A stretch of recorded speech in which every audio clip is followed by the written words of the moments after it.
Hi everyone and welcome back to my YouTube channel. I hope you are doing well since we have already spoke about induction day, that what all happens on your day one, which is your first day at Emirates Aviation College or slash headquarter. So today we're going to speak about what happens on the coming days. So it's like, if you have seen my first video, it was all about what is happening on day one, what all goodies you are collecting, what all the formalities you are doing one after other. So what all you can expect on your entire day, that is all about. So going forward, it's like on the first week once you join, so joining is always happening on Friday. So that's your induction day one. It's always on Friday. So once you're done with your Friday, there will be a 2 days gap, which is your Saturday, Sunday, a weekend, to actually relax upon to things. And then the coming week, it's all induction. So the entire week goes as induction and one thing after other. So basically they are trying to make you settle in Emirates hospitality and Emirates group. So they do this on your first week, and later on your actual training start, which is comes your SAP, your GMT, which is your medicals, and rest of APSEC and rest of the courses which we do in our training. So that's all similar, but in the first week it's a little different. So once you go on yours after your weekend, which is your Saturday, Sunday, on Monday it will start with your day two, which is your second day of induction. So what is happening on day two, it's like a day before, prior to this, you will be getting a mail, a schedule for you. So what is all happening, what all can you expect to the entire day, it's all always on the mail. So it's a very clear communication, as I said in my previous mail as well. It's very clear whatever the communication they are giving you. So instructions, I would say, they are very clear and up to date. So I could show you my mail. So this is how you get it. So it talks about what all it's gonna be on your day two. So let me read this for you. So it says on your day two, what all can person expect. So first they divide you in groups. So a lot of bunch are joined all together. So they divide you in certain groups. So it will always be telling you group.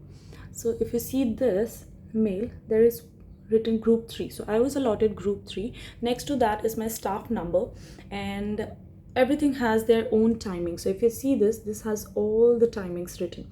So it has and it has to be as per the timing. When it comes to timing, let me tell you, they're very punctual. They want you to be on time, or maybe you could call before time. They're very strict. No matter if you're in training, you have to report for officials or maybe for the flight. You have to be very punctual and very disciplined when it comes to the timing. So when it says maybe 10:10, you have to be there by 10:05. That has to be there. Okay. So it says about medical aviation, which is your medicals, which happens here in Dubai. So it's actually very simple, not much, but then they'll be taking your blood sample, and then they'll be taking your urine sample, one urine sample, another one for just your the regular check, another one is for your drug and alcohol check.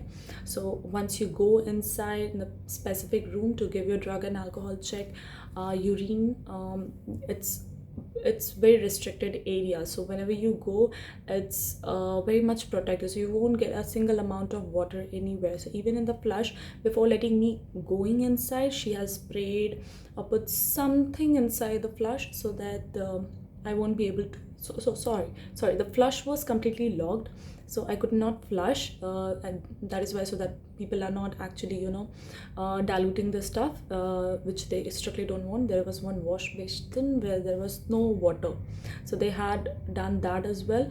And she put some blue liquid in the pot, so that even if I'm trying to mix something, it will be very visible. So she did that, and it was very automated. The box itself was very automated. So once you put your urine, she press something on those containers, and it automatically deducts whatever it is. So once you pass through all these tests, you will go for your chest x-ray. So there you will be having your chest x-ray, then you'll be having your eye test, and that's all for your test. As I said, blood sample, urine sample, and urine sample for your blood and alcohol and drug test, and your eye test. And then they'll ask if you have any vaccine ahead. If you have not, then they will give you a yellow fever vaccine then and there. So for me, she has given me, and just as in for knowledge, earlier it was for 10 years yellow fever, now it has been changed to lifetime.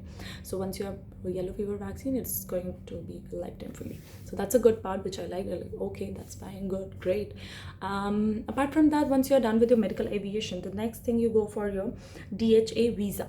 So for your visa, the moment you go, you do some formalities. It's basically filling up some forms, and they'll check something, they'll take your biometrics, and that's all. So it's very easy, very convenient, everything will be very, very smooth, so that's not an issue.